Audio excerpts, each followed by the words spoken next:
Hello, everybody, and welcome to a Slice of Gaming podcast, episode 73 for November 9th, 2024.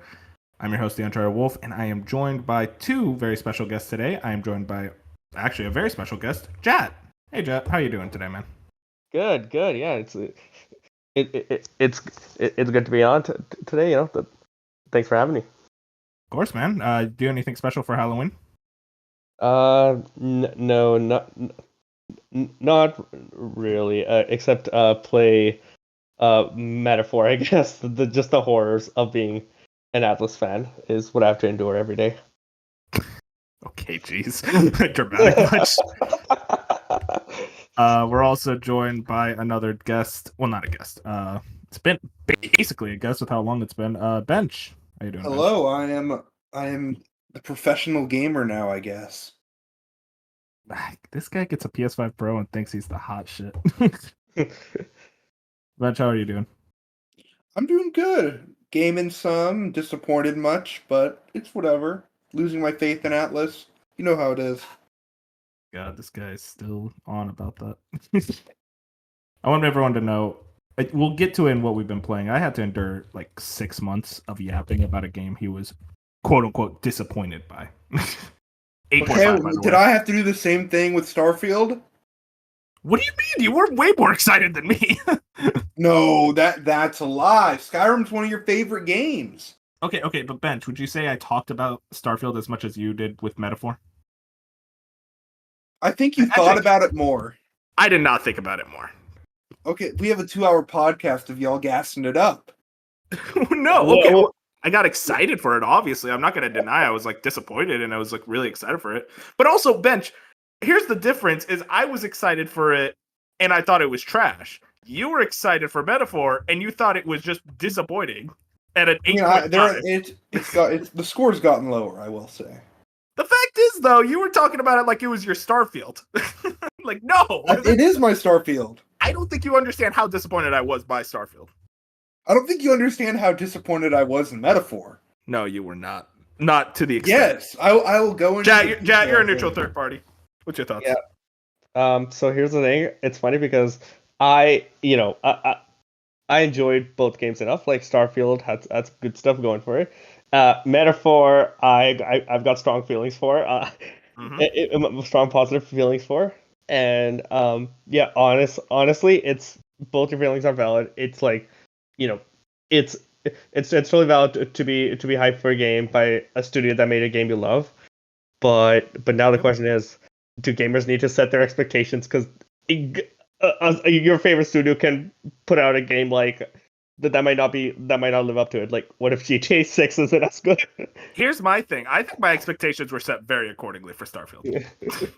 Considering like the quality of like Fallout 4 and Skyrim, I thought like my expectations were set very real.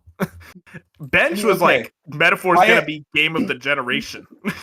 I did have strong expectations for Metaphor. However, I feel like a lot of my issues are issues that weren't completely expectation management issues, like core story and gameplay issues that I think were just like some things that I wouldn't like any story having done. I think my thing is like, I think it's fair to be excited for games. I don't like the whole like, oh, you shouldn't be excited for any game, try to go in with the lowest of expectations. No, that's not fair. I think it's fine to be excited for like the next 3D Mario. I'm going to lose my shit whenever that gets announced because I have faith in that team more than any other. And I think it's fair to be have very high expectations for Metaphor. So like, I'm giving you shit about it, but like, I think it's just fair to be like, maybe this won't be game of the year quality. I mean, it's not even that. Like, I don't think it's like top 10 worthy if I play a couple things by the That's end fair. of the year.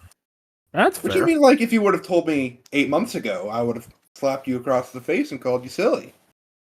Slapped you across. Dude, that's the Texas coming out. I do not hear that phrase from anyone else. Anyways, we got to get right into that. We actually have a decent amount of news this week, and I'm hoping to try to get a shorter show because we got busy things going around. A lot of things going on around the world. If you want to find us, we're on YouTube, Spotify, Apple Podcasts, wherever you can find your favorite podcast service. We're pretty much on it. Like the podcast, any type of support helps us out. And also check us out on Twitter at A Slice of Gaming. Should I change that to follow us on X? or would I like personally like throw up every time I say that? I'd leave. I guess if you want that. Okay. Well, you know what? If you want to follow us on X, we're on A Slice of Gaming. It is funny. On the dock, it still has the redirect for Twitter, and I can't get rid of it. I refuse to get rid of it. It still works. Anyways, I think we're ready to get into it. We had some financial quarters. I think it was like for most companies, it's like their second quarter. Because I think most companies, their financial quarter starts around April, May, that range. Yeah. So Sony, Nintendo, and Take-Two are kind of the big ones that I wanted to talk about. And I have all three of them. We're going to start with Nintendo. We got the three Nintendo guys of the Slice of Gaming group. So it makes sense for us to start there. We got some quarterly results when it comes to their actual sales data. I'll ask each individual game what you guys think of the things sales-wise of what we got updated specifically. But Switch is at 146 million. So getting close to that PS2 number. I actually don't know. Do you guys think it's going to beat that PS2 number at 160? Yeah, because I think even when the new Switch comes out next holiday, they're gonna like price. You're gonna be able to get a Switch OLED for like $150. I think next holiday. Oh, you think they're going to be like a drastic price drop? Because I think they have enough stock for it to get up to that. So I'm sure, like, if you like cut the price a ton because you want to sell those out and either like very like minimal stock or no stock to like push the new thing, I think that's what they'll do. Yeah. What about you? Yeah, so I think that it's cutting fairly close, and during the holidays, I think there's going to be demand. Like all kinds of people are going to, get a Switch for the holidays, right? Like, like there's families with toddlers that want their Switch. There's maybe someone's going to college and now has the freedom of like, I just want my old Switch to play to move out. So yeah, I think that like the demand is 100% still there, and it's gonna be like either really close or like slightly above the PS2 is my guess.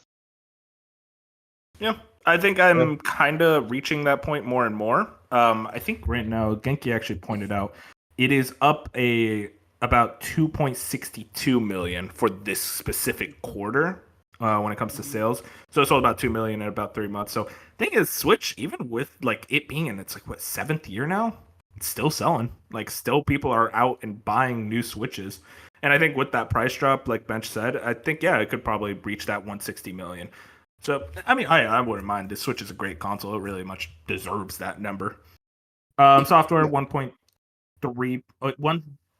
God, Genki. This is from Genki, by the way. He formatted it as 1,306 billion, and that doesn't look right. I don't know why. It's saying like billion with 1,000. But yeah, it seems like a lot of software being sold, obviously. But what's interesting is we got updated sales figures for the games of this year. Legend of Zelda Echoes of Wisdom, 2.58 million. How does that look? That seems around the range that Link's Awakening sold at. That seem right to you guys? I mean, yeah, I think it's. I guess at first, whenever I was like, kind of wish it was a little higher, but realizing, I guess, yeah, it is like Zelda's the main character, and I think compared to like what we saw with Peach's Showtime, this is pretty good for that game. I think. Yeah, for sure. I think this is pretty much around what Nintendo was expecting Echoes of Wisdom to sell is, around that 3 million range. And also, this is just the first month of sales, so it could very much go up from here. Mm-hmm. Paper Mario: The Thousand Year Door at 1.94 million. I'll be honest, I thought it would get to that 2 million number by now, but it still seems to be doing well for the type of game it is. I mean, I think we just all want these Mario RPGs to do well because we want to keep getting them. Because for like most of the Switch's life until this like last year, they were just non-existent. Yeah, for sure. And we got like 3 great ones. I think it really comes down also specifically for Thousand Year Door to do well because we just want to show like Nintendo Intelligent Systems like, hey, this is the type of Paper Mario we want.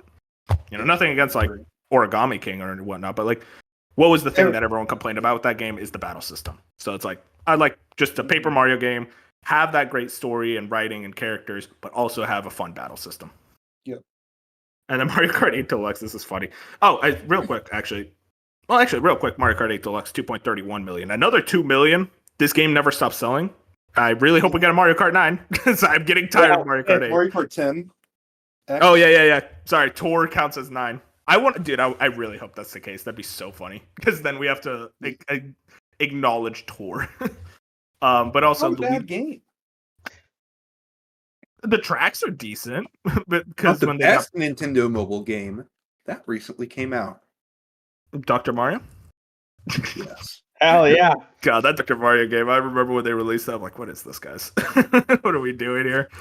But anyways, one last one. Luigi's Mansion 2 HD, 1.57 million. I think this is actually really soft, considering how like Luigi's Mansion 3 sold 12 million.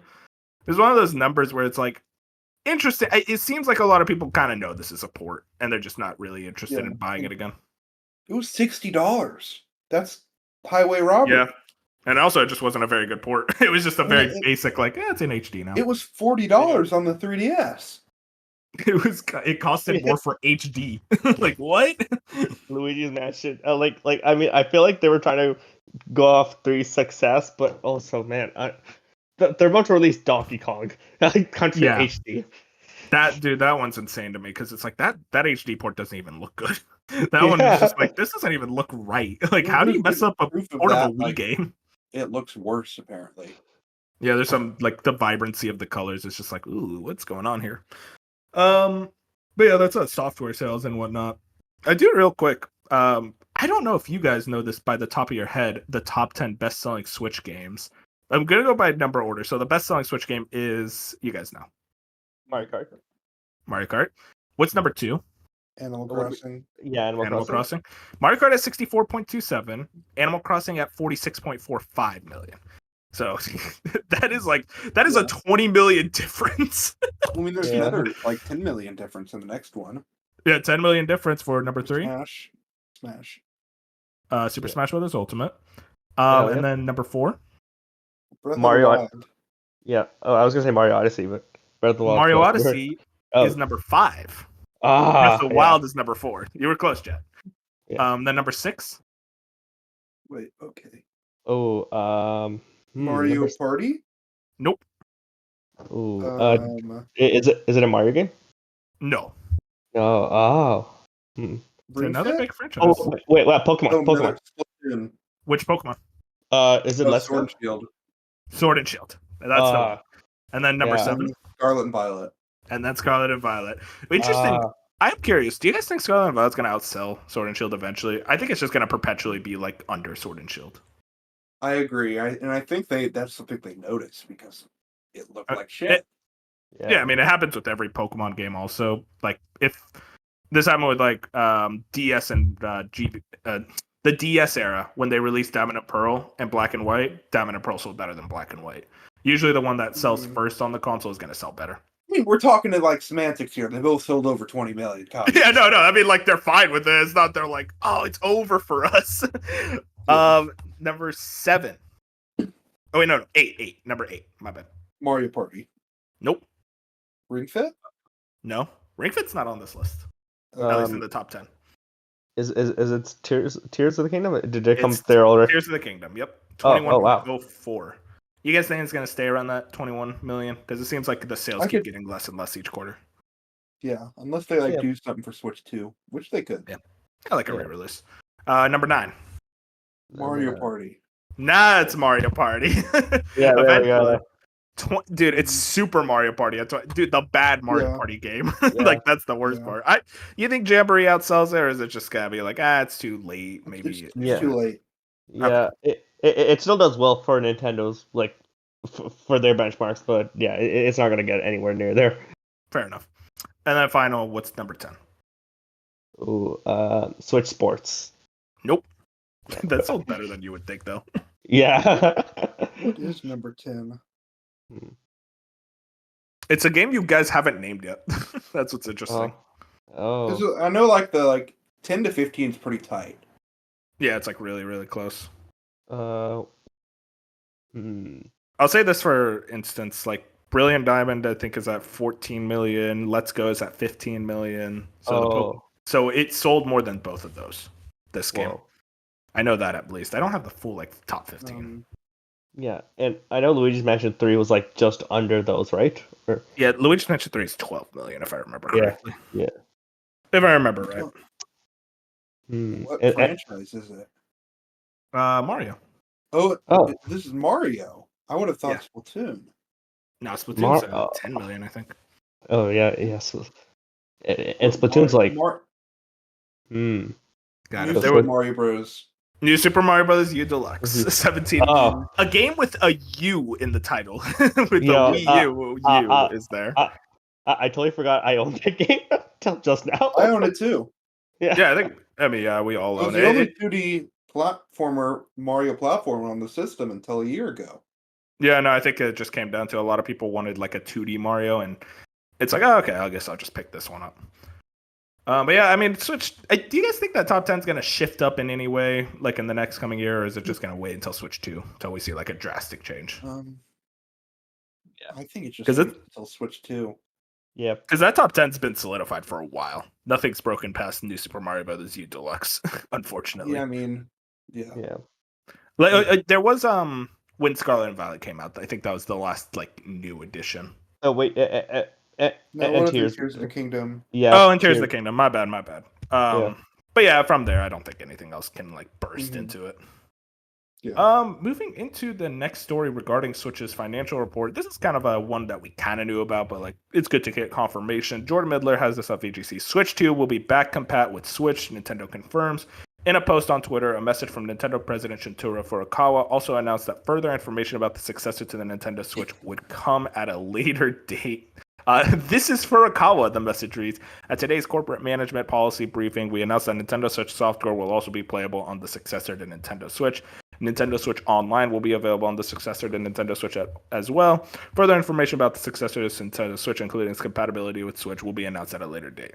So this is kind of something that I feel like I think this is something that was almost a known quantity, and I think a lot of people were dooming like, oh, maybe it's not compatible. What happened? But like my viewpoint was they straight up said in a financial briefing like a while back when they announced the successor, they basically said something like, oh, we want to make sure like the Nintendo account stays active throughout generations, basically, like going forward. We don't want another Wii U to Switch situation where we have to completely cut it off. And that's kind of almost like soft confirmed, like, yeah, they're going to have back compat in some way. And also, it would just been silly if they didn't have back compat. And I know Nintendo is Nintendo, and I talk shit about a lot of their decisions, but they're not like that stupid to just not do backwards compatibility, especially when they could probably resell a lot of these games in 4K. I think, if they would have done a like complete cut, the new eShop would have just been first party games because no third party would be bothered to support it. Yeah. And what I think is going to happen with a lot of games, like with some first party, third party games, it's like kind of like how when you play the PS5 or Series X games, like where you'll see the logo that's like, you know, it's enhanced, or like this is this is like the new current gen game. It's going to happen with Switch 2 as well, where you'll have to download an update and bam. 100%. And thank God for that NSO confirmation, by the way. I was like, dude, if I have to deal with the fucking slow drip feed of these games again, like third generation in a row, I can't do it anymore, Nintendo. It does seem like this Switch successor, this is very much a Switch successor in its name. Like it is, hey, it's Switch again, more strong. And hey, that's pretty much what we want. We just want a stronger Switch. Yep. I guess this come at a later date. We had a lot of theories on the podcast about like it's gonna get announced soon. It's gonna be announced in September, October. The fact that we're at November 8th, it's like I think they're just gonna save it for next year, the announcement. Which is like I wish you would have just said next year instead of like because also they stated like their date never changed. Like their internal date of when they wanted to reveal it. It's like, yeah, we never changed that. It's been the same this whole time. So I think we're at a point where Nintendo's thinking about this like, hey, January, probably around that range. I want to hope. I don't want to wait till March, where it's like at that point, just tell us if it's And March. if they announce it in March, it would probably come out in September, and I don't think anyone wants that. Yeah, 100%. Yeah. I'm hoping for like a January announcement, maybe around summer they release it. Can- Also, they could easily release it in the fall, which is just like, the thing is, like, you can't release it from anywhere in the June to August range. I don't think. I mean, you Because, could. we've just never seen that before. I mean, the thing is though, Bench, they never released a console in March. No one released a console in March until Switch True. did that. So it's like True. Nintendo can release it whenever the fuck they want. That's the thing. Yeah. I don't know. Just that would be weird. I would have to think it's either like April or May or September. Because I think if it's a fall release, I think it's a September release. What if it was the same day as GTA 6? It's like, fuck. I'd be Well, fucked. Mario. Yeah, no, I'd be fucked personally, because that's like Bench. You always say this thing of like, Wolf. What if these two games you really are excited for came out the same day? I always have an easy answer: GTA 6 and 3D Mario. I don't know. I couldn't choose. That'd be fun. I have the hardest answer: New Trails or the new Assassin's Creed. Oh my god. What do I choose? What do I choose? Bench, you know what the choice is. I'm not even like a Trails fanboy like you, and I know what the choice is. Oh, it's obvious Trails. Like, I mean, sidetrack, but like that Shadows delay, I think I have no interest in day one on that anymore. Like, I think that's they released now. They're like, oh, we're gonna fucking release it in this month full of games. It's like, what the fuck? It's Monster like, Hunter looks cool. it's funny because remember when Avowed was like, hey guys, we want to give you space for your backlog. It's like, dog, now you're releasing in a month where everyone else is releasing. You better delay again if you were actually serious about that, which they weren't. Like, I doubt they were. I think Avowed in like March or April wouldn't be too bad though. Yeah, it'd be perfect for those months. February, in the middle of all that, like, dog, no one talking about you then. Anyway, get back into Nintendo though. I mean, there's not much else to say. It seems like our hope right now. You guys also agree that it's probably just going to get announced next year now? I could see early December or late January. It is funny though, looking back on it, Bench. All those people that were absolutely certain it was October, including me and you. October somewhere, sometime. Huh? What's it? It's October somewhere, I guess. No, it literally isn't. That's not how time works. Bro's like, yeah, it's October in Australia. Yeah. There's an old Zealand that's like a month behind. Yeah. All right. Well, that's everything in regards to the Nintendo financial report. Now to move into Sony. Not too much. There was actually some extra stuff I didn't add. I'll add them right now. Ghost of Tsushima hit 13 million units. That's a lot. And it's like, damn, I wonder how Ghost of Yotei is going to do with those sales numbers. But that's exciting because that's an amazing game. Have we gotten a sales update on Spider-Man 2? No. Okay. And I don't think so. I can check real quick. I don't remember them adding anything. I think it was weird. Sony's very weird. They will give updates on random games. Like, why Ghost of Tsushima? Like, what? They're like, okay, I'll take it, but I it's guess a weird because one.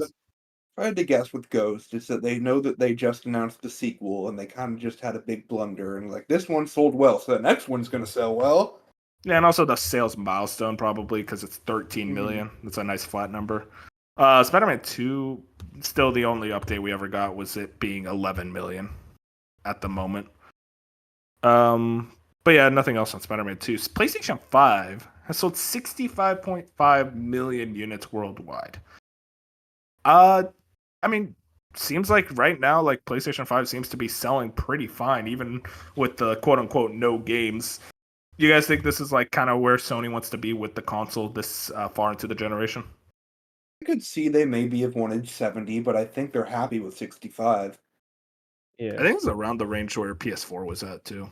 I don't think it's outselling, but I think it's like around the range. So they're not like, okay, it's fine, we'll live. Especially after Concord, it's like, okay, they need some type of publicity.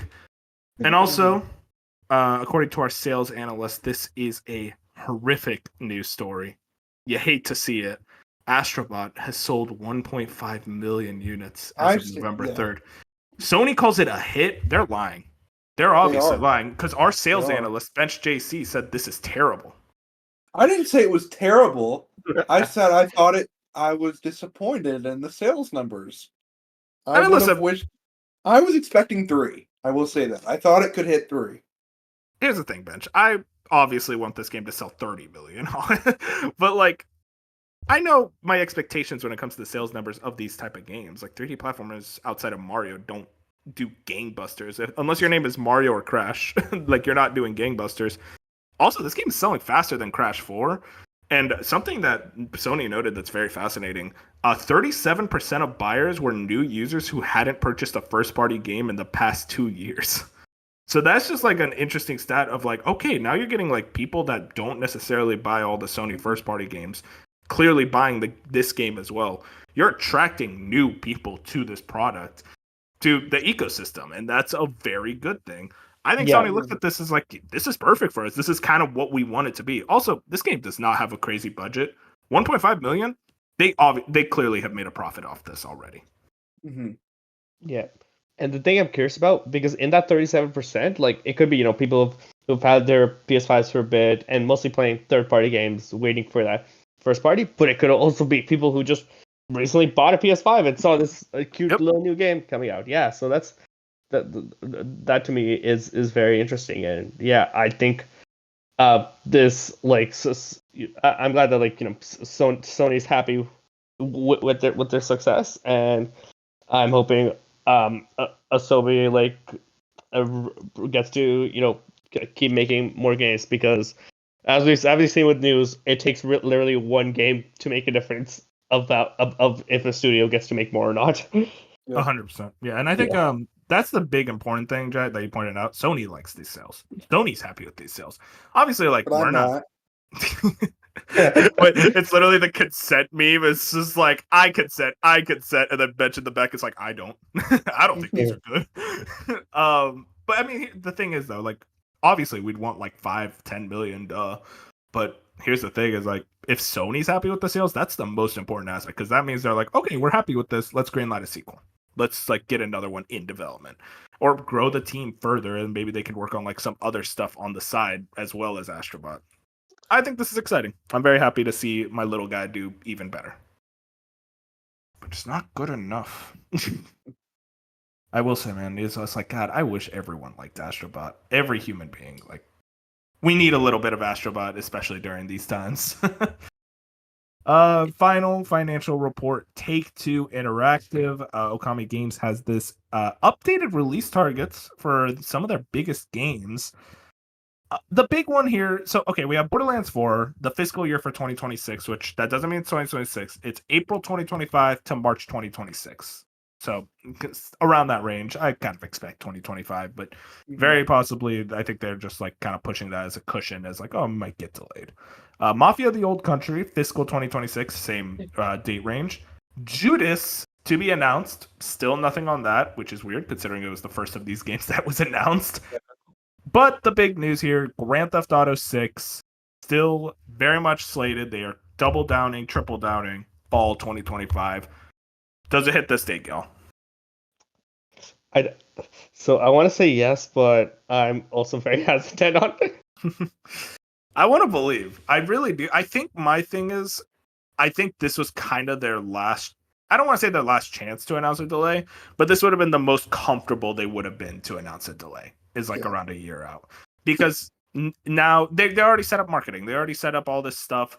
I think it's, unless they find like a disastrous, like game breaking bug, like near the end, right now, like this whole year is polish. Like they're just cleaning up glitches, figuring out like little things here and there, maybe setting up like what the online launch is going to be.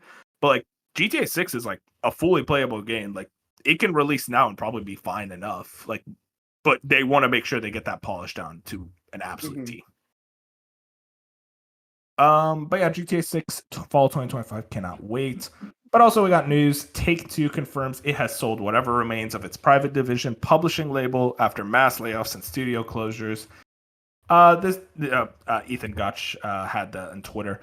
It also stated the company has not disclosed the buyer, which we seemingly won't know until the new owners decide to announce it. Weird situation. I don't know why they sold off Private Division. I think it's just as clear as like it just wasn't making like GTA money. It wasn't even making like Mafia money, and they're like, okay, yeah, sure, you're making a profit, but you're not making enough of a profit, which is just kind of a shitty part of the industry at this moment. That it's like even making a profit isn't enough for a lot of these companies. It's like, oh well, you're not making like all major profits, so we're just gonna cut you instead. Rough situation for Private Division. Moving into our next story, however, we're done with financial reports, done talking money. I think it's time we talk about games.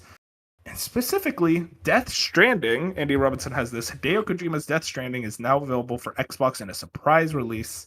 The developer announced that the Xbox version in a social media post on Thursday and confirmed that it will be available at a 50% discount, which means it costs $20 in the US.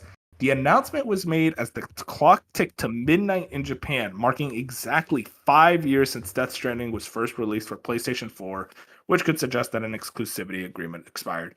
And this seems like one of those things where it clearly was like the Xbox version was ready. They were just waiting for that exclusivity period to like completely end before they could release this. Sound right to you? No, actually. So, sorry to cut you off, but what happened was that Kojima decided, I want to buy my IP back, and PlayStation was like, okay, have it, and that's that's what man get cool. Yeah. I mean, yeah, that's actually something I forgot to mention. Kojima Productions now owns the Death Stranding IP. But yeah, it seems like this was very much done in a move to basically say like, hey, we want to own the IP, we want to have like full ownership, and we want to get everyone onto Death Stranding. And it seems like that exclusivity agreement now is completely done. I will say, do you guys think this is going to be the same range of an exclusivity agreement for Death Stranding 2? Like it's going to take 5 years for the Xbox version there? I think it's going to be shorter. Well, I think like 1 to 2 years probably. I wouldn't be surprised if it's PC and Xbox day and date, like after a year and a half. Yeah. Yeah, I think it's 2 years. 2 years. Yeah, I think that's around the range for some of these third-party games for Sony. Yeah. I'm interested to see what like the relationship with Xbox is moving forward with Kojima, especially now that he has that exclusive with them. Yeah, and I feel like I'm gonna buy this game a third time because I have it twice on PC already, and and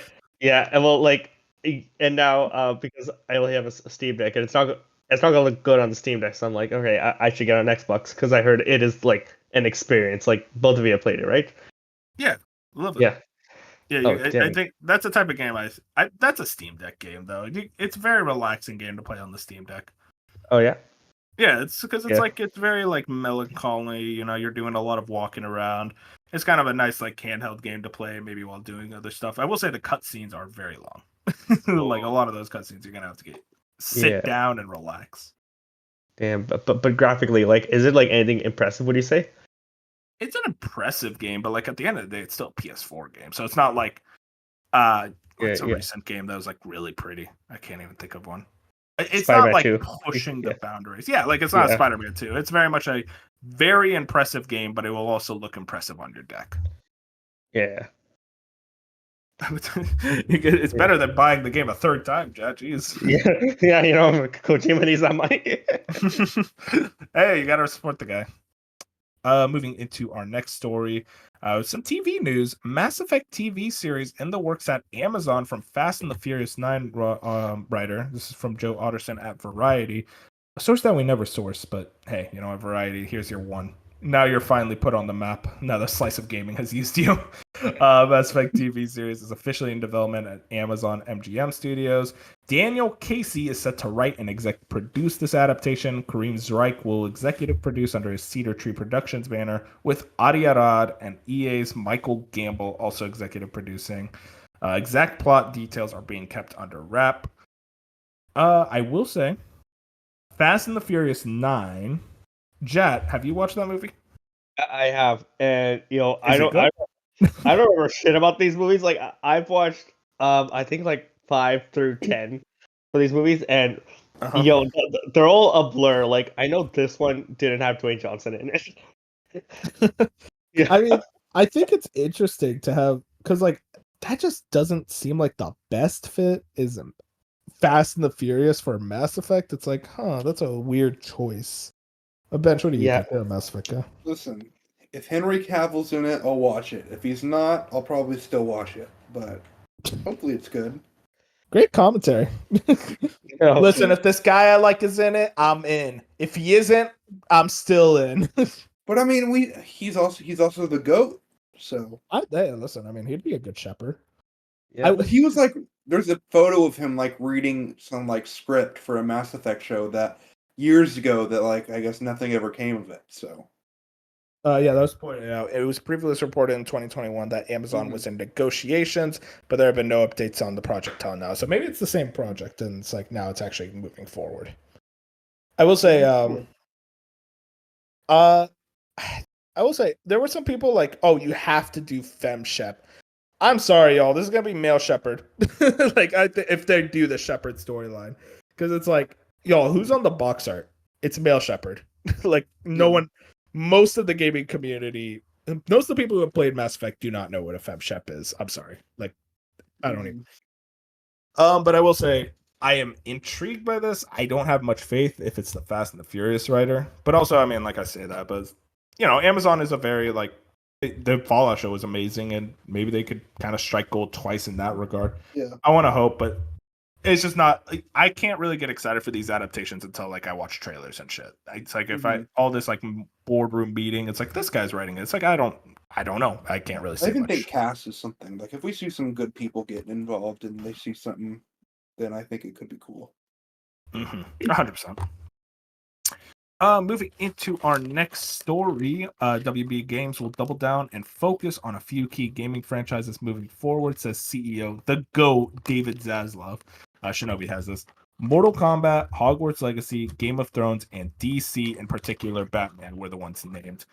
So also in this report, it was stated that, Hogwarts Legacy 2 is in development. Pretend to act shocked. Well, I have an issue. No way. I have a big issue with that. Okay. Well, apparently it's being in development alongside the new Max show, the remake show.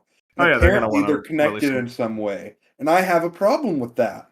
I haven't played Hogwarts Legacy, but I like the fact that it's standalone in that world. I think that could offer some interesting stories. And I kind of wish they would have kept going with that.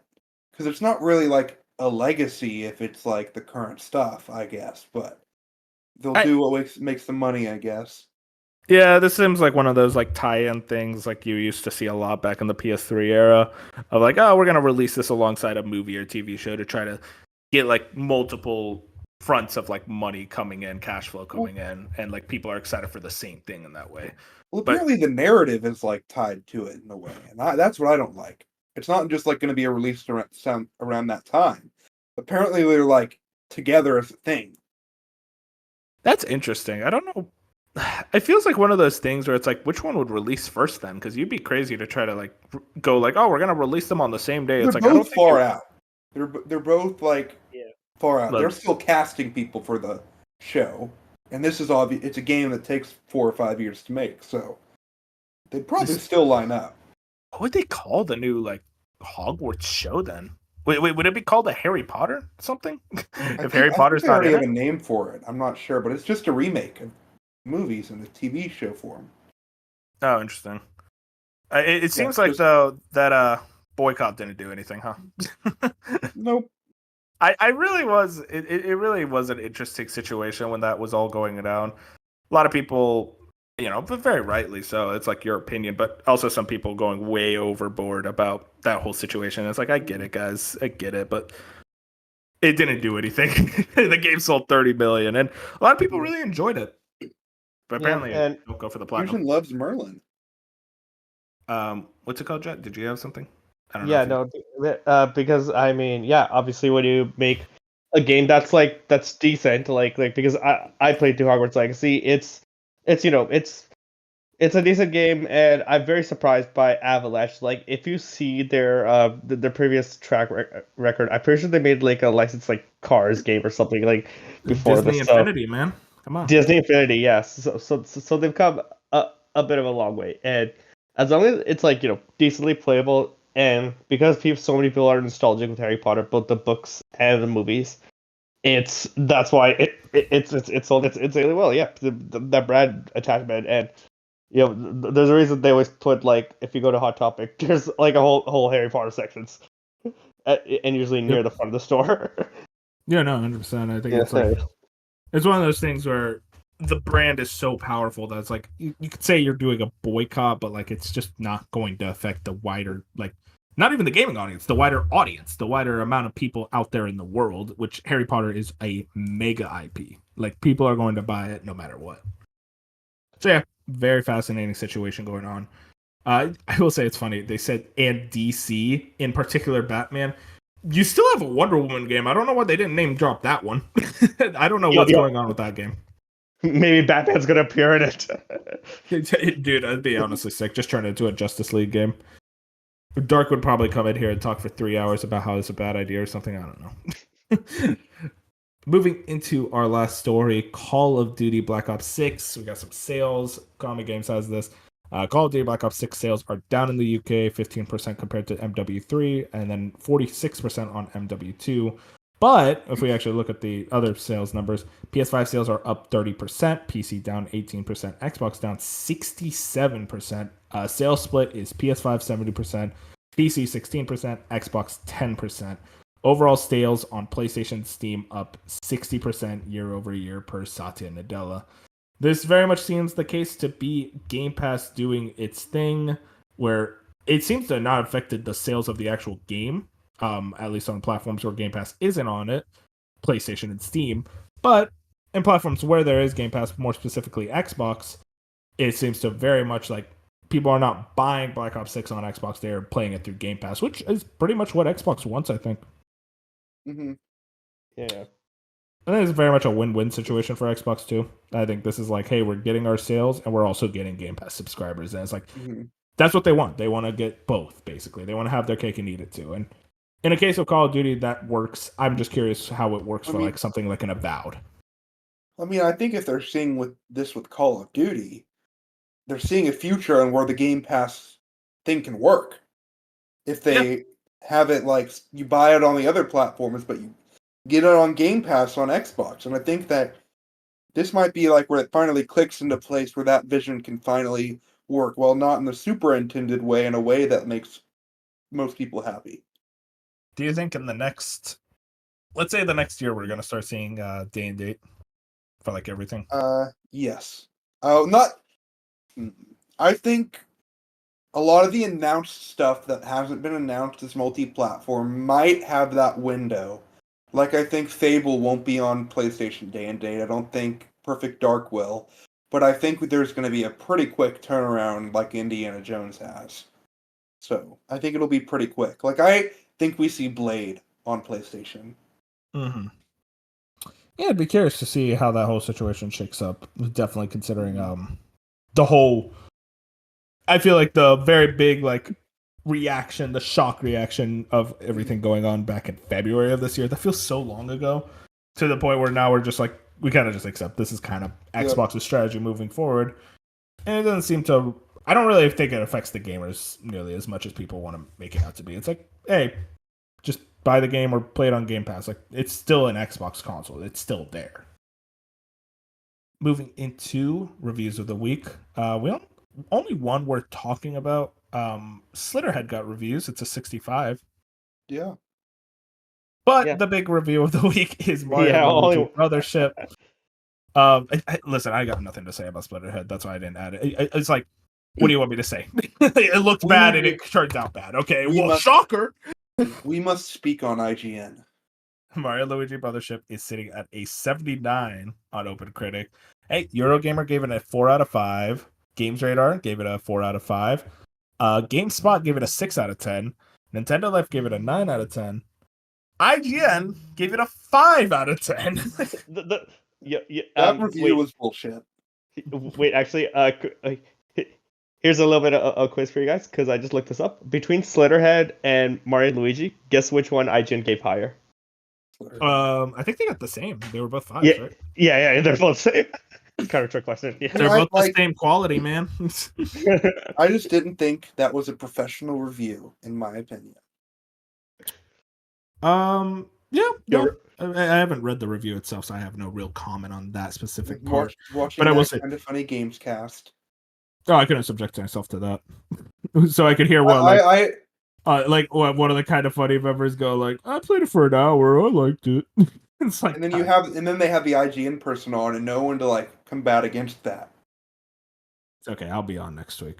I'll be on Gamescast. Yeah. I'll combat against. You're not them, playing bitch. this game, so What? What are you fucking talking about? it's a 50-hour game, Wolf. There's no way it's 50 hours. IGN said it was 35. Yeah. GameSpot said it was 56. How? I'm What? trying to think. There was someone not Kind of Funny said it was 55, and they haven't finished it. Yeah, I think 55 What? if you do Okay. everything. How long to beat is 34 and a half? What are you doing in this game for it to be 35 hours? Okay, So, I mean, listen, that's fine enough for an RPG. That's around the range I like my RPGs, 30 to 40. But it's like, how? What is happening? Is this going to be something you play by the end of the year, or is it too close to Dragon Quest? Well, it's not even Dragon Quest. I have way too much RPGs. I was You have a actually lot to thinking catch about up this. on. I have I'm doing Unicorn Overlord. I have Rebirth. Which I have Rebirth. I have Metaphor. And there was another RPG and Dragon Quest and Mario and Luigi. Dragon Quest will be shorter though, so that shouldn't be an issue. Yeah, that's fine. I already played that game too. I will say the more I think about it, I'm like, does Rebirth get cut? And I think about it, I'm like, oh, I don't know. I'm actually going to make an argument for that case. We'll get to that later. Why I shouldn't play it?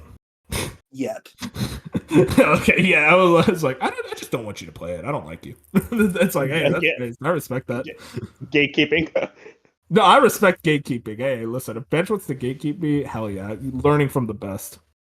I do actually want to play Mario and Luigi though. It looks great. It is though. That's my thing though. Bench is the low. Like the IGN review was like low, and it's like I don't really care about.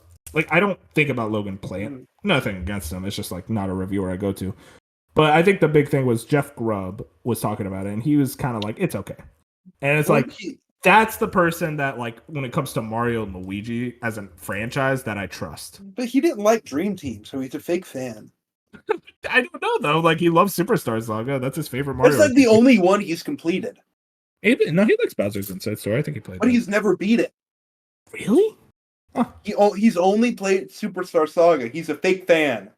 I don't know. I think I trust Jeff. I am curious about like. I mean, like that's the thing though. It's like it feels like almost getting lost in the shuffle of it. Yeah. There's just so many RPGs that you're just seeing a lot of people kind of skip this game, which is unfortunate. You know, it seems like this is kind of a very much needed like last resort for this franchise. If it doesn't do well, I wonder what Nintendo thinks of it moving forward. Mm-hmm. I am curious. I will say 79, bit lower than I expected. I was kind of expecting around 82, 83. Yeah. I was fascinated by how low some of those reviews were. IGN obviously, but hey, listen. I think the people who are excited for this game are probably going to be very happy with it, or they'll be like, "Bet should be disappointed." I'm not disappointed in Mario and Luigi. There's Have you one been playing aspect of it. I have been. I'm 3 hours in. Oh, okay. I didn't realize. My bad. I mean, I guess we can just like I can talk about it now. Hang on. But Hang on. We are going. Oh yeah. Okay. Yeah. The next is what we've been playing. We have been playing. Well, you guys have been playing a lot. I'm in a fucking slacker. I'll talk about Brothership. I think it's pretty good so far. It's charming. I really like the art style, and the music is honestly surprisingly good. Combat is just Mario and Luigi combat, and I haven't unlocked that much, but it's good so far. But like the very like premise of like the Brothership on like sailing across this ocean trying to find different islands, I think it's a very cool premise, and it offers like you're always getting a change of environment, and I think in this art style that is very cool and been pretty fun to experience. But there is one very glaring flaw with this game. Whenever you're in battle and you do Mario, you obviously click A to do his battles, right? I always do Mario. But for Luigi, in every single past game, the input button in battle for Luigi is B. And in this game, it is not. So muscle memory is not very fun for me whenever I try and just click B to do Luigi's like select Wait, in is the it menu. Y? It's A. Wait, what? Then what's Mario? Is Mario B? Well, no, for like whenever you're like jumping and doing inputs and like you're doing the attacks, it's still B. But whenever you're like, you jump in the block to like hit the attack you want to do, like right? The Yeah, input. yeah. For Luigi, in all past games, it's been B. In this one, it is just A. And that Can is you not correct. change it? No. That's weird. That's one of those things where it's like, why would you change that? That's like a really random, like. I mean, I guess it's a specific nitpick change. because like it's been a decade since we've got a new game, but still. Yeah, no, no, that's fair enough. I think that's one of those things where it's like if you're used to something for so long, it's just like okay, well, I'm enjoying it so far. I'm excited to keep playing more. Just the whole premise is neat, I think. What's the what are the differences between Mario and Luigi and Paper Mario combat? Would you say, like specifically? How you like do attacks and like how you dodge attacks enemies, like you don't just block in paper like you do in Paper Mario. There's like enemies will have like things you have to jump over or dodge, and you can jump on them and attack them whenever they do that. It's more interactive. And leveling up is also very different. Yeah, leveling up is different. It's more RPG like. You're not like picking from the three things like in Paper Mario. It's more RPG like with how you're leveling up. That's interesting. Yeah, no, I'm curious. I that's one of those. I want to see if I can try to get to it. Jet, are you playing it? I've played like a tiny bit of it, and honestly, like it's so far it's really good, but like but I've been playing like other stuff more. I don't know what it is. Maybe it's like the turn-based RPGs that are like that have fried my brain this year. but we'll get to that later. You've been playing enough turn-based RPGs, so maybe it's like okay, I could like wait on this one. Yeah. Yeah. I'll touch on Black Ops 6. We'll try. I think we should save Metaphor for last. Yeah. Wait, Best so last, as they say. real quick, wait. So Black Ops 6, have both of you been playing it? I've only played one match, so I don't have much input. But like, I'm more compared to talking campaign because I beat that. yeah, oh yeah, yeah. I have not touched that. Did that match feel good? What is the omnidirectional movement like? Because I feel like that was just like one of those things where you see other players do it and you get pissed off just looking at them. It's cool, but I mean, it's just Call of Duty. So, what about you, Jet? Have you noticed people omnidirectional moving and you're like, oh god? No, yeah. Honestly, I've noticed that, but like, but I definitely been annoyed when you just get hit in one kill. Like that's happened to me too many times in that match, and it's the worst one that happens. You can't even see where they are. No, I get that.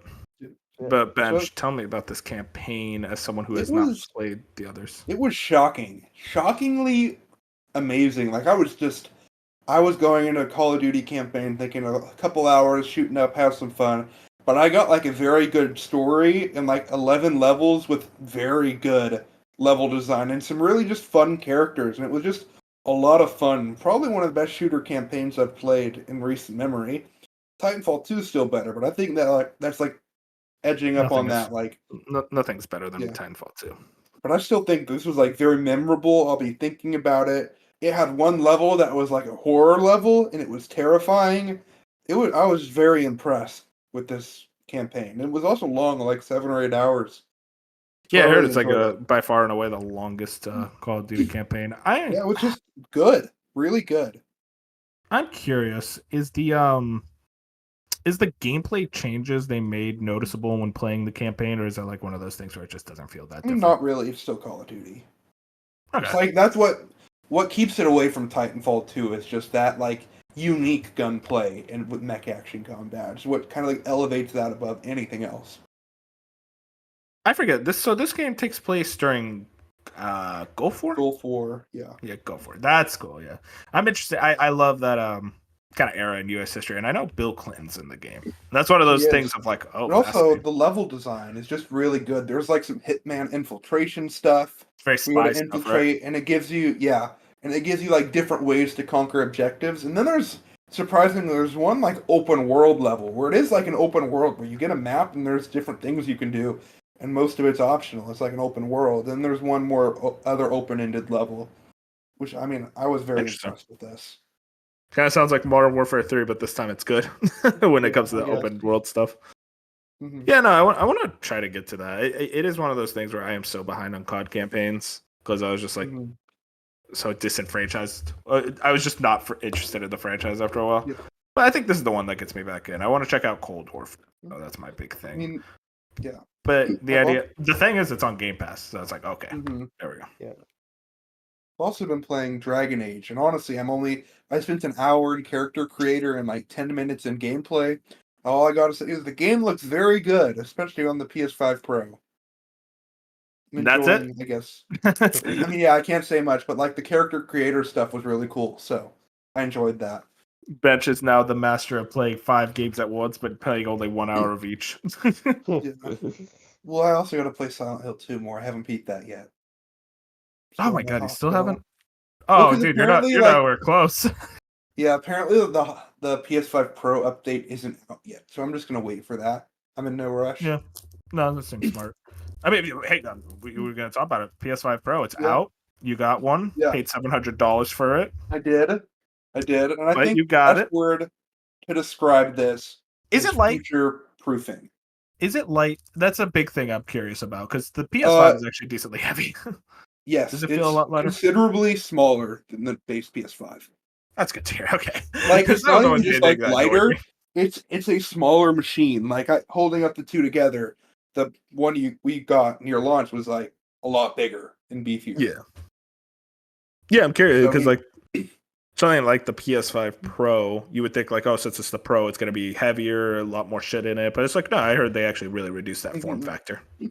Yeah, and I mean, I'll talk about the Pro. I mean, I think big future proofing is the thing. Like, we're going to have some big games next year where I think the Pro is going to be like the best place to play them. Like, we'll have Death Stranding 2, Monster Hunter, Ghost of Yotei, and I think like you're going to get the best console performance on the Pro by probably a significant margin. And I think like now you might not want to buy it, but I think when those start hitting, it's going to be like a lot of us in our group might be contemplating, or what if I kind of like sell my PS5? Because I mean, I'm good. So I mean, I think because I know Fusion was kind of debating on like once that like Ghost comes around. I mean, no, dude, no. Did you hear him on the podcast last night? Last week, he was like, "Nope, I'm not interested at all." Okay, but I mean, I'll start like looking back, like the enhanced image quality on past games. Like I booted up Yakuza 1, and it's like not super noticeable, but it's definitely sharper, which is nice. I mean, I think those minimal improvements. But then I booted up Rebirth, and it's like a completely different game. Yeah, that's the like big one. It's a 4K 60, completely like locked, and it just looks better than the graphics mode did at 30, and that was completely shocking. So I guess if you're never going to get the PS5 Pro, you might as well not wait for Rebirth. But like, this is obviously the best place to play it because performance was just not good on PS5 on either of the modes, and this is just like fixes all problems. Yeah, I'm curious. Like Rebirth was kind of the big like seller when it came to getting people invested in the PS5 Pro. It was just hey, amazing. We took a game that like was very heavily criticized for its performance, and now it's like actually like looks really, really fucking good now. Yeah, it's amazing on the Pro. Like I'm not sure when I'll get to it, but I'll have to replay it on the Pro for sure. And overall, like PS5 Pro, it's like I need to just play some more games on it to fully get it. But I mean, already I'm noticing like you're not having to get that full like compromise. Like I am gonna play Dragon Age at its 30 FPS mode, but I mean it still because it's even better than like the one that it's on there. But like it still feels a lot smoother than like Rebirth's 30 FPS mode, to where it's like I can play this and not have a headache. So I'm very like, obviously it's for the people that only play on like PlayStation and want that like extra boost, which is me. I'm enjoying it so far. I think that's my big thing is that I'm not someone who really. I'm very much the frame rate guy. I want the highest frame rate possible. Mm-hmm. And I hear that the Pro doesn't effectively like it. It will help you with resolution and whatnot, and getting you better resolution. No, it does frame rate. The thing is, but like I'm just saying, like future proof wise, like you said, I don't think it's like frame rate like it's not something that's like going to improve frame rate for every game going forward. I think it's one of those things where because the CPU was the one that was for this. I mean, when we're looking at Ghost of Yotei, for example, that's going to have a resolution mode and performance mode on probably both the Pro and the thing, right? But the performance mode on the Pro is likely going to be the quality mode of the base PS5, but at 60. And then the quality mode on the Pro is just going to be the game looking the best it can at 30. Because devs are always going to want to push that farther. Because that's what I'm noticing with Dragon Age, is that it's like the 30 FPS mode is like the best it's going to look on a console, but the 60 is just the quality mode on PS5, but at 60. Bench is 8K on the box. It is not. Those bastards. They actually have an 8K mode for Forza, or not Forza, Gran Turismo. I think No Man's Sky is also an 8K. I don't have an 8K TV though, so no one does. That's not a thing. Like that's not like I'm an idiot. I don't have an 8K TV. It's like nobody has an 8K TV. Once the GT7 update comes out, I might have to check that out. Yeah, I'm curious. It's not all games have been updated yet. Did they give like a timing of when that would happen? The thing is, there is a weirdness with like the updated games because like Silent Hill, you have like the Pro Enhanced tab, probably even on your store. It says like the games that are Pro Enhanced if you scroll all the way down. But like it says like Silent Hill 2's Pro Enhanced, College Football's Pro Enhanced. It has several games that say Pro Enhanced, but their patches aren't out yet, so they're not technically. So that's a little confusing. Yeah, that's weird. That's one of those things where you definitely. I feel like there could have been better like positioning around these games. If I had to guess, it's like what you get for being like an early adopter.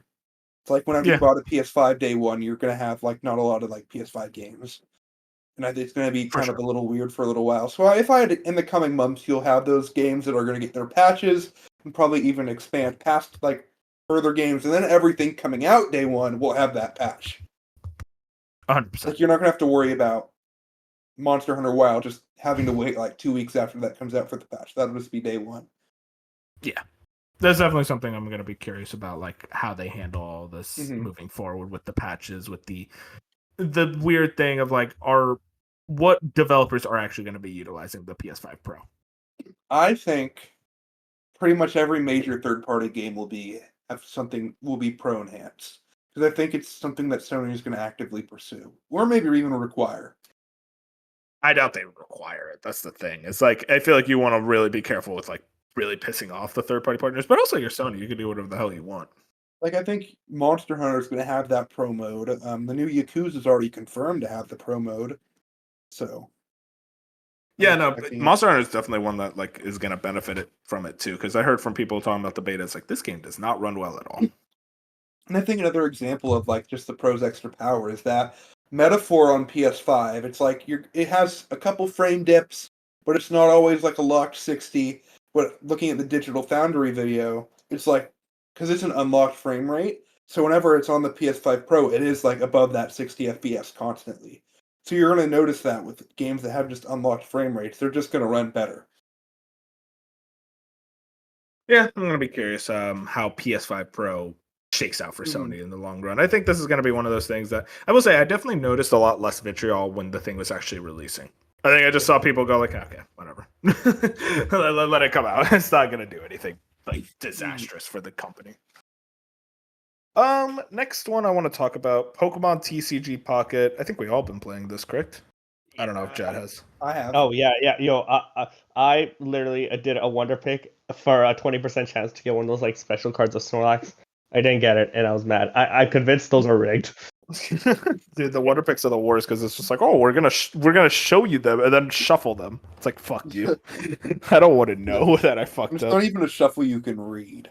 Exactly. Yeah. It's just like you pray. I'm gonna open a pack right now. It was funny. I don't know if you guys saw there. People have been like making playground rumors and shit about the packs, where it's like, oh, if you select a pack that's like crinkly near the top, that actually has increased odds. It's like, okay, guys, I think you guys are going a little crazy. Yeah, there's always one or two that are backwards. I picked one of those. Oh yeah, I love going backwards. That shit's funny as fuck. Yeah. Did you get anything good in your pack? I got two. Not. Recently, I got two of the Gengars. Oh, that's Of good. like the special edition ones. I Those got are the really cool. Golden Pikachu. Oh, So what do you guys think of this game? I'll go It's- last. It's very, very good. I'm playing it daily. It's just an Oh, yeah. easy thing to do like a battle or two and draw some packs. I am impressed. same. Yeah, it is just it's a chill game. You only spend like less than a minute on it. Just open a pack. But like I haven't done too much with battling. I don't know. The system just doesn't appeal to me as much as just collecting these packs because that seems cool.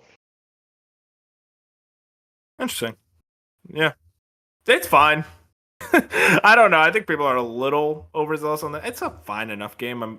I'm fascinated by them actually doing like basically a pared down version of the trading card game on mobile devices. But I don't think this is one that's like has infected me the way it has for everyone else. I check in on it, grab maybe the pack of the day, but I haven't really felt a drive to play it every day like you guys have. I just kind of check in every now and then. I think the thing is, I just hate building packs, and it's like every battle I got to build a new pack. It's like I don't want to do that. It's just like give up. And it's definitely one of those things where it's like that's a me thing. I really should just be able to do these battles quicker. But yeah, I don't know. I am curious. We did see some sales number. I think it's like 12 million downloads in its first 24 hours, if I remember correctly. Yep. So the game's doing very well for Nintendo. I think it's actually outperforming or outpacing Pokemon Go, which is shocking considering how massive Pokemon Go was when that came out. Yeah. With Pokemon Go, it forced people to go outside. Now nobody wants to go outside. I don't think it's gonna like have the same effect as Go because that one was one where it's like you gotta walk, you gotta go places. This you could sit on your fat ass and still play this game pretty decently. But yeah, Pokemon TCG Pocket. I am curious to see. What do you guys think of like the update strategy with this game? Like, do you think they're gonna be very adamantly like on this thing, or are they gonna like weirdly fuck up and not do a lot? I think it's quarterly updates, which I think is kind of leaked, but it's what would make the most sense. Yeah. Is that quarterly? Like they're gonna add a bunch of cards and decks quarterly? I think they're gonna you have the Mewtwo, Pikachu, and Charizard like packs, and I think every quarter you're gonna get 3 new one of those and like a new booster pack. That seems slow.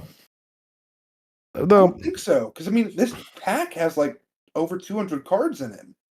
Yeah. I mean, 3 packs is 200 cards, isn't it? Yeah, these 3 like the booster box, like the thing is it's over 200 unique cards in it. I don't know. I guess I think my mind is infected by a lot of other live service games and how fast they are. I will say quarterly. I mean, I don't think it's gonna really slow down at all. I think this is gonna be a very constant like revenue source for the Pokemon Company. They're gonna be pretty happy with it. And they have a lot of things in place for like making sure you don't spend a lot of money on the game.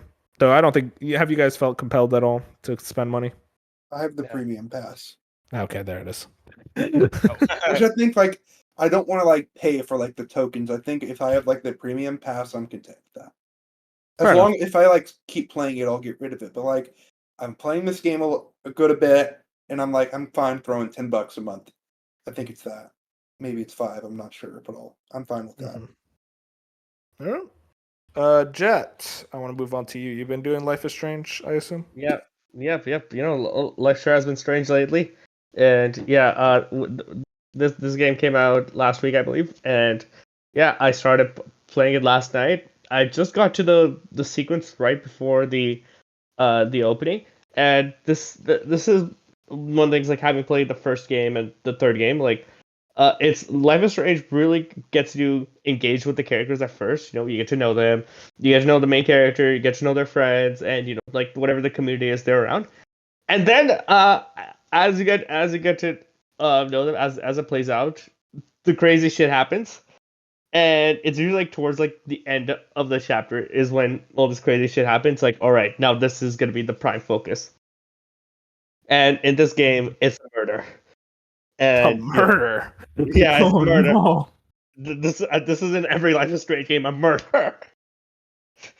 And it's and they've heavily connected to the first game because in the I'm not gonna spoil what happens in the first game, but you'll see there's a specific character that the main girl's thinking about a lot, And so yeah, it's honestly so far I've been enjoying it. Like it's what I expect out of a Life is Strange game, where you watch these scenes and then you make some choices, and I get scared like sometimes when I make a choice that I don't think is significant. Like there's literally a bit where you bring out these mugs, like you and a couple of your friends are like outside just having some drinks, and you bring out these mugs, and then I pick this one mug and I get the butterfly saying this actually have consequences. I'm like, what the fuck? What kind of mug does this thing do? What's up with its what's its problem?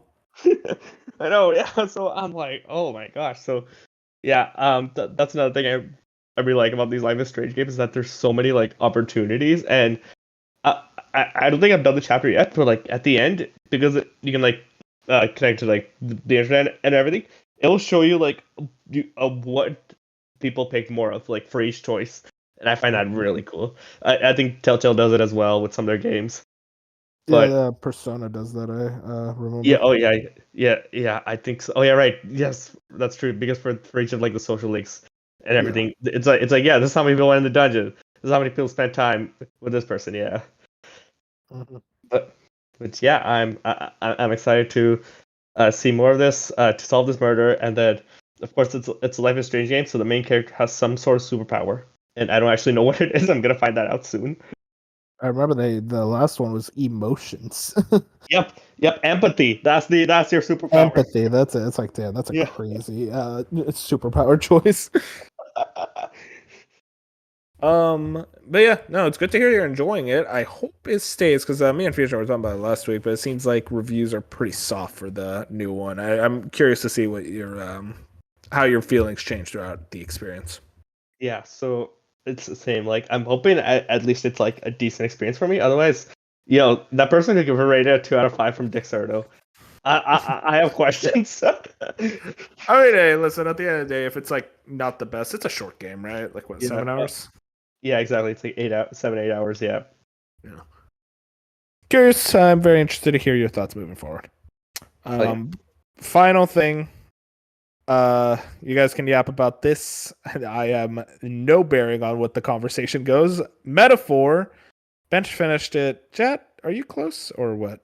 Oh yeah, I beat this game the other day. Okay. I spent an unhealthy amount. I ended up playing 4 to 5 hours each day. It was. Oh, brother, that's rookie numbers. You should have seen me when Elden Ring was out, dog. that was an unhealthy amount. 12-hour shifts. I'm not joking. I literally would wake up, play it, and then literally I would not move from my spot. I just went to the restroom and that's it. Yeah, that's what I did with Dawn Trail this year. I literally for like a week, I woke up, played, went to sleep, and I put over 60 hours in. I love those games that you just turn into an absolute degenerate. It's like fuck my responsibilities. It creates core memories. Yep, 100%. But anyways, you guys can talk about Metaphor. I will be a neutral third party. Unfortunately, Metaphor wasn't one of those games. I guess, Jed, if you want to go. Yeah. So I'm guessing. I think my notes might be a little bit shorter because a bench and I are kind of on opposing views. Where I actually really love this game. I liked the whole premise of it, where you're kind of like, I mean, essentially the whole game is like fighting oppression and like there's like about like about like control, like about what's about how the wrong people in power should can easily influence people's like fears and take advantage of those. Somehow relevant today, but and yeah, and you're going to, and like some of my favorite things in this Atlas game, like that I've seen, is that they definitely took notes from the previous Persona games, where like this is like kind of like a small quality of life change, but I found it really useful, where instead of jumping into each battle into battle with each enemy that you bump into, if it's like a really weak enemy, you just slash through them. They're gone. That's it. You just keep running, slashing, and I'm hoping they bring that back in Persona 6, because that was a really good feature. And then another thing was with social links. I can't remember if this was in Persona, like was this in Persona 5, where like you can see which ones you can level up and which ones you can't.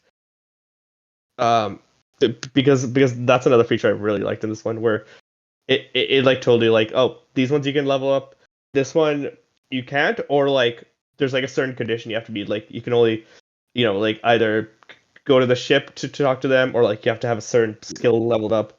I thought that was really cool. Although there isn't useful.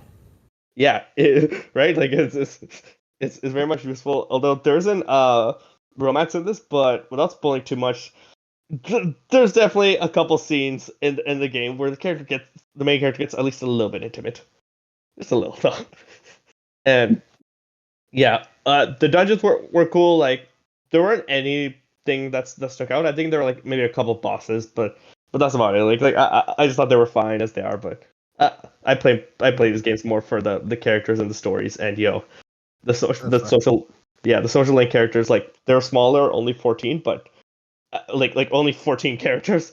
But as you get to like learn each one, each character's story is like really deep, and they really cooked with each one because you feel for them. At least I did. Interesting. No, that's fair.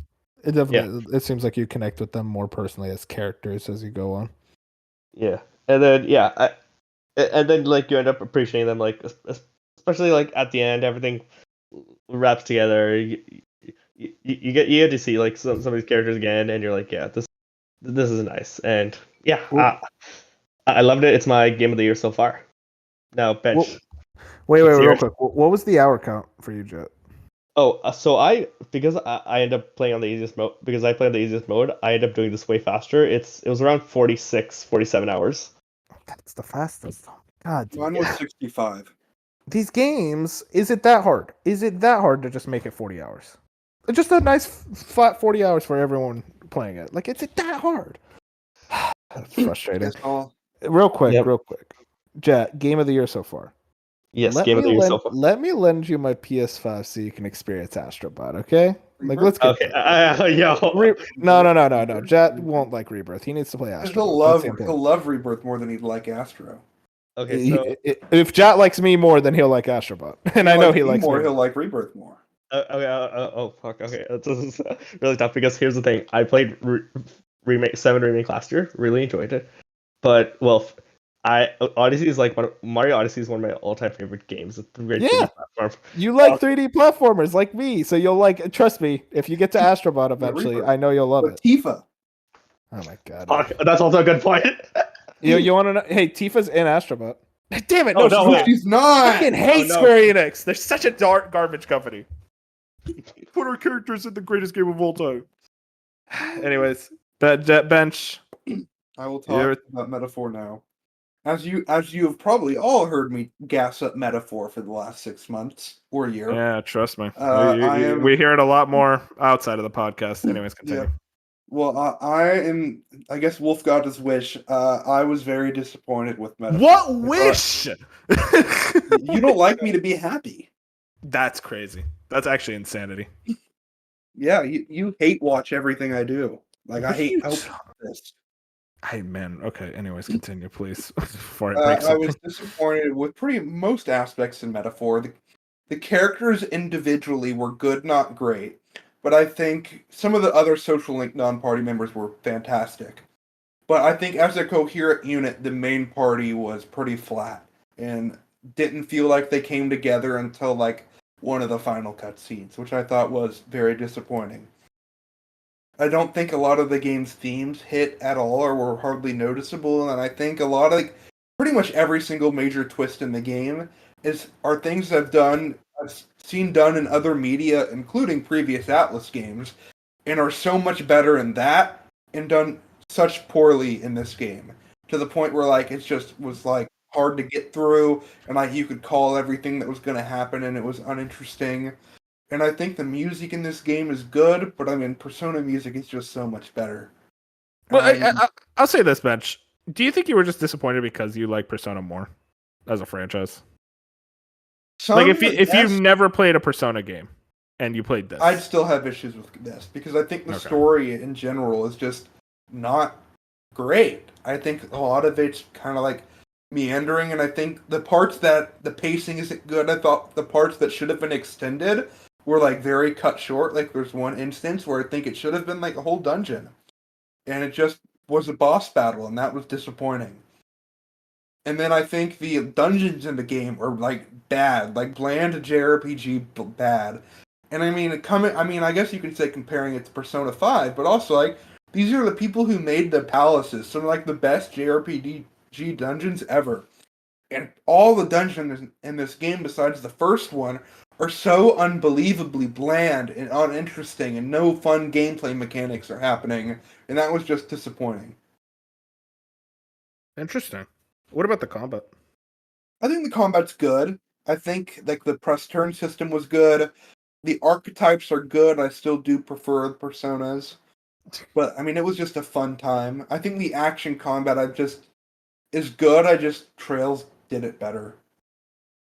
I mean, oops, sorry, go I was ahead, gonna Jed. say, No, Jed. no, go ahead. the architect system, like while I do agree, like yeah, Personas was good, and that like one thing I like more in Persona is that you can switch the main characters on the fly.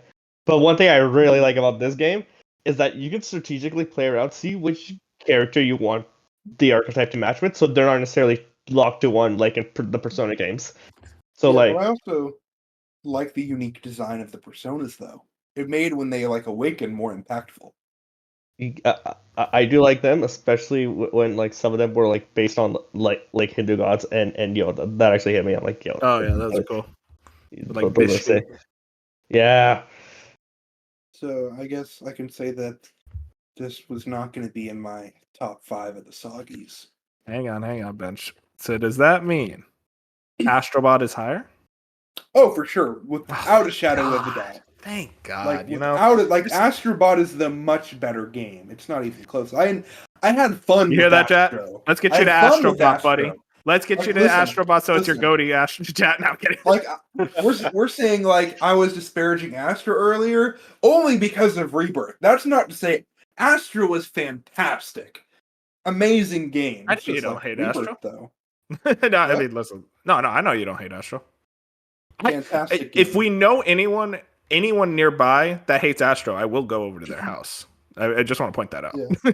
Yeah. Yeah. I know a friend. Let me Astro's send. no Black Yeah, and Wukong, but unironically, Jet, when you told me that, I'm like, yo, what's your friend's name? Yo. Let's figure this out. Because that just does not seem like a realistic thing, is going like, nah, fuck this don't know robot. fun. Exactly. Anyways, it seems like Metaphor is a game I should still play. I think I'll play it. I think you should play it even more now because I think at the Soggies, I think it's going to be that much better to have another voice in the conversation. Yes. I'll definitely play it. I think it's just the problem is like finding the time. But like I know when I do find the time, I'll probably enjoy it. I like Persona, but also I don't know. I think now that I know you hate it, it's like, oh, perfect. Now I can enjoy it without having to This hear is what another I was person. saying. You like my downfall. I'm kidding. anyways, Metaphor Refantasio. Okay, do you still like the name? Yeah, I do. Oh my god, it's a bad name. Please, for the love of that's like the one complaint I have about this game. Thank you, Jack. It's like I like everything, but somehow the name I get like what there's some metaphors in this game, but what about the second part, Refantasio? That's Oh, my thing. Also, I think if you just called it Metaphor, it would have made sense. That's all you need. It asks for your real name in the beginning of the game, and it does nothing with that shit. Like, come on! Where'd he go? That I don't want to get started on this game because I'll just beat it. Yeah, into a Eat pulp. it again. I I assume you guys want to do a spoiler cast then. Oh yes. I don't know if that like there's a lot of when you finish a game and then you're thinking about it. There's games that you're thinking about constantly, right? Like I think about Cyberpunk, Rebirth, tons of games constantly. I haven't thought about Metaphor since I beat it. That's funny because I always think about the things I hate. I've been thinking about Starfield for the last year. I think disappointed and hate is probably the border that makes that a little different. I mean, yeah. I think there's some funny games to hate though that you're like thinking about like how much you hate it. It's like that was funny. I don't know. I mean, I still think you guys should do the spoiler cast. I probably won't be on it, but like you can get Moon. Dark loves it. He's weird though. He didn't play Astrobot. He's a bad person. You probably watched. No offense, chat. Yeah. I just think everyone needs to play Astrobot. That's all. It was funny seeing Fusion talk about it. It was just like when you were talking about your hour count, and Fusion was like, "I'm 40 hours in." It's like, motherfucker, no, you ain't. But yeah, that's everything in regards to what we've been playing. You guys have been busy. I feel like a slacker. I feel like I've been a slacker. I haven't been playing enough games. I have been playing Unicorn Overlord. I don't really have much to say about it. I'm really enjoying it, but that's it. Like, I've barely been able to play games lately, so I'm hoping that changes. There's a lot of shit coming that I still want to get to. I'm in my catch-up period. You guys still got... What are the big games you're catching up on, y'all? I think catch-up period is like a good thing, because from mid-December, like after Fantasian, until like mid-February, I have a lot of time to catch up on stuff. So I think What are the games you think? I think if you really end up enjoying Unicorn Overlord, I'll go back for the sake of the Sagis and play it. Okay, but like Bench, what am I gonna enjoy it for? Really think about it. I was enjoying it too. Okay, but like, here's my thing. I am not enjoying it for the story. I wasn't either. I was enjoying it for the gameplay. Okay. I'm just making sure you know what you're gonna get to. Because I'm because the story's bland. That's fine. I don't care. Yeah. But like, I like a fun strategy RPG. It was either I go back to Visions immediately or Unicorn whenever I get time. And if it's Unicorn's the one that can like have more of a chance, then obviously I'll go back to that. I think my thing with Unicorn, I think it's just like a fun game to just like throw on a podcast and just play. Yeah, like for sure. That's what frustrates me when like characters start talking. It's like, you guys are not interesting. Like, it's just like, just don't talk. You know, but like, it's a fun game. I'm enjoying it a lot. Infinite Wealth is something I want to catch up on, but I need to play a lot more games before that. But brother, you got too much to do. All right, don't even think about that. You gotta think about what I need to play, and then 2, and then 3, and then 4, and then 5, and then 7. Or you could just skip them all. Be a man. I mean, Silent Hill 2 still. I'm like, I need to continue that, and that's great. So it's good. I mean, you have a longer list than all of us. You like Zelda. Oh my god, I forgot about Zelda. Zelda's great. It's high on my list this year. I know. I lost a whole month to Silent Hill 2, basically. How did you platinum Wukong, but you're slacking in all the other regards? I don't. You know, it was a weird thing. I platinumed it. I didn't even feel anything afterwards. I think that game kind of sucks. Astro for me. Yeah, for you. I'm talking about people with taste. Yeah. Jat. Oh. Yeah, we'll see. Fusion's number 2, I think. Fusion's number 2 is Nova. Oh, then it's Buddy. 3. If it comes to Xbox, I'm gonna play it, and so I've like been deciding what to play after I'm done Life is Strange, because it's gonna take me like a week or so to finish this one, and I've had a few ideas. Bench was thinking I get into Xenoblade, but no, you gotta play some like games that are like real games. Wow.